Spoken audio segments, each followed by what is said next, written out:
from home, not something we can do very easily. Ashley's been in touch. Oh, yeah.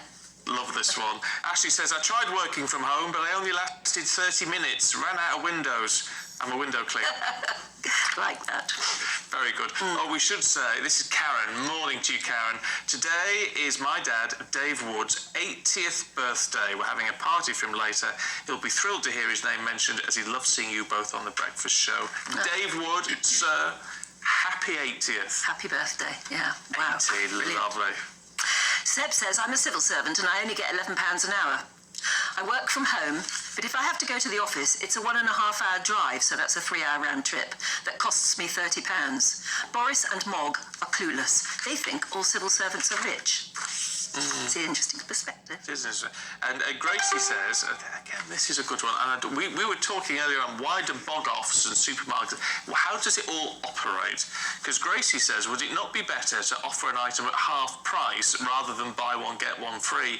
That way it's cheaper for the consumer, there's less likelihood of throwing it away, throwing away the other half of your bog-off because you haven't used it all. I mean, that would be a great There has to be a reason, doesn't there? Something. They're trying to lure us into the supermarket in the first place. Something, there has to be a strategy to it, doesn't there? And just finally, to add a note of controversy, Helen says, we are from Bristol and love our city and the West Country. However, we mostly choose to travel north for trips and holidays. The people up north are friendlier and warmer. Yep. Yorkshire and Northumberland are your favourite places in the world. See, that's what I was asking. My mum used to say, the further north you go, the nicer the men get. Yep. Well, that doesn't include you, Pete. No, but the men get nicer. We'll be joining Pete in a moment to have a look through the papers. Yeah, it's an interesting one. See, I think people are warmer in the north, but then I'm a northerner, so I'm biased. I don't know. But I'm willing to travel north and find out. Yes. Shall we take a look at today's front pages first? The Daily Mail has an exclusive interview with the Prime Minister, who's attacked the civil services work-from-home culture. The Guardian covers the cost of living crisis as food prices rise again. The Mirror covers the Wagatha Christie case between Rebecca Vardy and Colleen Rooney. Yesterday, Colleen took the stand to give evidence. The Sun has Prince William's visit to award fearless anti-cancer campaigner Deborah James with her damehood. OK, let's go through those papers with, as you saw, broadcaster Pete Price and former Conservative advisor Claire Pearsall. Good to see you both this morning. We are kicking off with, in fact, I'll tell you what, we'll start with the Daily Mail, Claire, should we? And Nazanin meeting the Prime Minister and having some pretty strong words with him. Yeah, and I suppose you can imagine how angry, disappointed, stressed Nazanin is. I mean, that was quite a sentence that she had. And quite honestly, it was the Prime Minister, when he was then Foreign Secretary, his comments that made her sentence last for longer. He called her a journalist, didn't he? He did. He said she was out there training journalists, and she wasn't, and she made that point to his civil servants at the time that, no, please don't say that because I'm not doing it. And it still went ahead. And I think we need to bring this to a close, and I'm not sure that she will get the closure unless there is an apology. And I'm not normally one that demands apologies of people, but I think in this instant, it would go a long way to repairing something that's happened to this poor woman. Yeah. 6 years being locked up away from her lovely daughter and her husband is appalling. And, you know, I feel so sorry for them. There isn't anything that's going to make any of it better. No. And I think we can all see that. But I think an apology will cost nothing. Well, if you're the Foreign Secretary, you should be making things better as much as you can, not worse. And it does appear that he made it worse. And as you say, apology costs nothing. Yeah. It makes you a bigger person. Absolutely, and I just think that this is a time to put politics to one side and just be a real person, a real human being, and say that you're sorry and mean it. Not a politician's sorry, a proper one.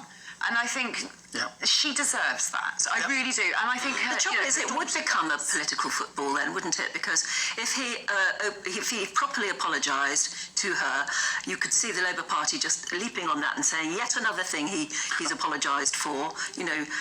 It would become a tit for tat again. Yeah, but I mean, I think it's one of these issues that the majority of the public will just say, right, stop playing politics with it. So yes, the opposition would come back and say, oh, and it's just another thing that the Prime Minister has got wrong. However, I think the general population would say, that's just stupid, let them get on with We it. couldn't imagine what she's gone through. We couldn't imagine in a million years what she's gone through. She'll always be scarred by it, won't she? Yeah, always. It would be a good thing if you did that, and it would, I think, clear a lot of stuff up. Pete, tell us about dentists. I will, before I do. Little wedding present from Liverpool. From Liverpool to you two. So you can open it now. It's safe, I promise you. It's safe. You've got to be careful. Sure you can show it on telly. Yeah. The People's Republic of Merseyside. Scout passports. Where's camera 2? I don't know which one camera 2 is. Oh, there it is. It's over there.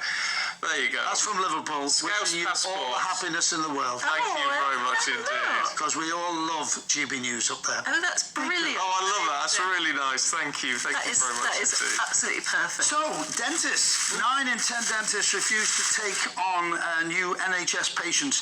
It is an absolute minefield what's going on.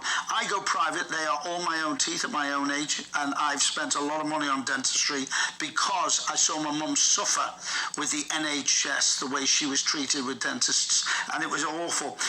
More than half of council areas in England, homes of 9.4 million people, have no dentists at all. My dentist has told me 60% of the population don't even go and try and find a dentist, and then kids are not being looked after who need a checkup, and the sweets they're eating is ridiculous. So many children are having their teeth out. The British Dental Association say it's a wake-up call for the government. 3,000 dentists have already left the NHS because they're going private because they're treated better, but you can't, even my private dentist, I can't get an appointment for 4 weeks. It is a minefield, and teeth are so important, and especially in children. Especially with children, and if you learn how to look after your teeth at a young age, you're set for life pretty much. Absolutely. But you still need to keep on top of them. I mean, I find it really concerning, actually. It is, and a friend of mine, her son requires some braces, and she has been working for the last 18 months to try and get an appointment with a dentist, with an NHS dentist, who will give the go-ahead for him to have them. You know, he is 13 going on 14. He really needs to get this done now before it is too late and before it becomes very painful and harder to fix. So I think that we need more dentists, we need to invest more in it. And we need to organise it better. I mean, in my village, there's a really good dental surgery, but it's private. But they want to be able to take NHS patients, and they're not being allowed to, and that's because of the way the NHS is set up. Absolutely, and it's the same in my village as well. They had their allocation of NHS patients, which they filled, but the demand is still outstripping that, but they cannot physically take any more on. And that's got to be wrong, really. And through the pandemic, there was also mega problems because they were closed for a while. Then they dressed them up like spacemen. I mean, the outfits they wore, and then you had to leave the room empty for 5 hours. So there was another room where they could do work where there was no drilling.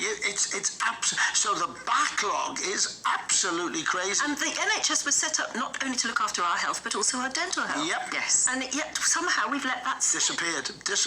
Yeah. It's a very frightening situation. But I suppose the bottom line is, would we all be prepared to pay more tax in order to get dentistry back on an even keel with the NHS in this country?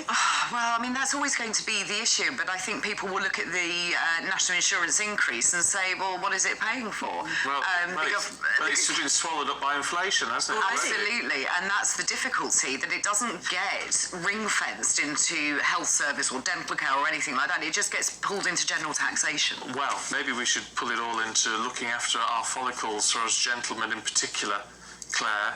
The Guardian says if we can't refer to anyone's baldness now. My first idea on this was to find it quite funny. But I can understand that gentlemen, and this is to do with the gentleman, so that's why I'll make it that specific, is that he felt very offended. He obviously had a sensitivity around the losing of his hair.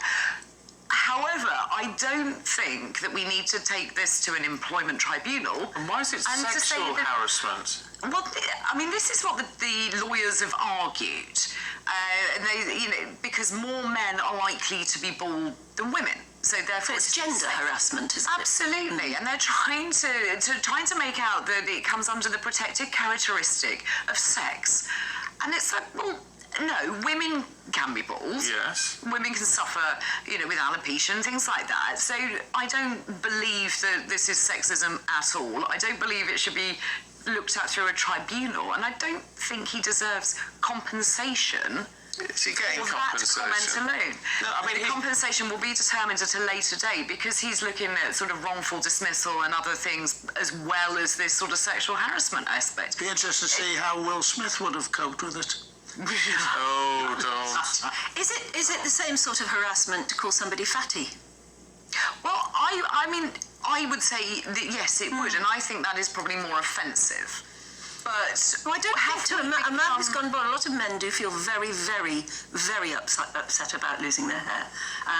They feel it affects their whole being, their whole character. And I can see that it being just as offensive as calling somebody fatty. But do you think it really needs to go through a tribunal? No, in the same way that sexual harassment. So how do you slap somebody down for saying you shouldn't be that unkind? You shouldn't be that rude. It's just plain rude. But if he wins the case, it's going to open a floodgate for an awful lot of bald men. Well, isn't it just? Bald men are meant to be more attractive to women because it's a sign of higher testosterone levels, apparently. Well, I mean, this is it. This is what you can argue, that there is a flip side to it. And now we as a nation need to be a little bit kinder to each other. But these kind of insults have always been around. And I don't know if we've just become more offended as the years have gone on. I think that's it. Shouldn't insults be punished? Well, not when it's like that. Punish them by ignoring them. I don't know. I think it can be very, very offensive. Then you've got to think of every single word that comes out of your mouth then. If you're a stand-up comic, or if you're a broadcaster, or we're here. I interviewed the Chief Constable yesterday, and I went, about manpower, can I pull you up on that? She said to me, oh yes. She said to me, so if you're listening, Sarah, I've got to tell them. She pulled me up on it. She went, manpower? So you can't say that anymore. What is it? Person power? Well, I don't know, but it's not manpower, because the Chief Constable is a lady. A lovely lady, by the way. She's a mate, but she pulled me up on it. You see, that's nonsense, I think. I think it's just taking it a little bit too far. And yeah, I mean, I agree that these things are hurtful, but treat them with the disdain they deserve and don't give them the space and move on with your life. Yeah, Pete, to The Guardian. You had this at the top of your list. I've had to move it down because it's, we couldn't start with, but Eurovision, it's going to be a night. It's going to be a night and a half. I mean, it's going high camp, but I mean, there's no point in having it because Ukraine's going to win. They've got to win. End of story. If it was the worst song in the world, they've got to win because it's the world saying, we're behind Ukraine. But that annoys me. It does, but that's what's going to happen. Yeah. Guaranteed. But this guy, I mean, I loved Dana, 1970, all kinds of everything. And then there was Clodagh Rogers in 71, you're just a jack in the box. Oh, yeah. I love that. They were two great songs. Now we've got this outrageous guy who is...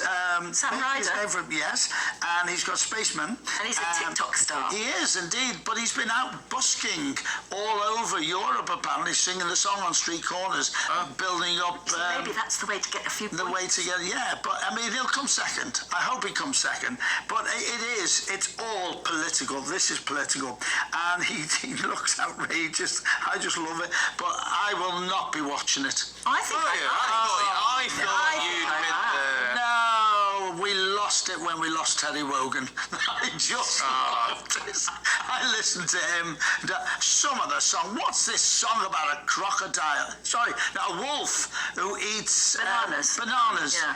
That's Norway. That's Norway's entry, apparently. It is, and I love it. Unbelievable. I do, and I think this is the whole point of Eurovision, is that you have to watch it for those ridiculous moments of people dressed up as bananas, singing in different languages, glitter and drama, because everything else in life at the moment has been pretty miserable. Yeah. And one evening of Eurovision, my son and I are going to sit down and watch it. My husband will be working, so he can just sort of look on from the other room. It really. Secretly. Stephen, we've only just met, and She just told me that her son said, we're watching that tonight. There's a young guy doing it. Yeah. Well, good. Yeah, and especially if we've got a chance of winning for the first time in eons. Second.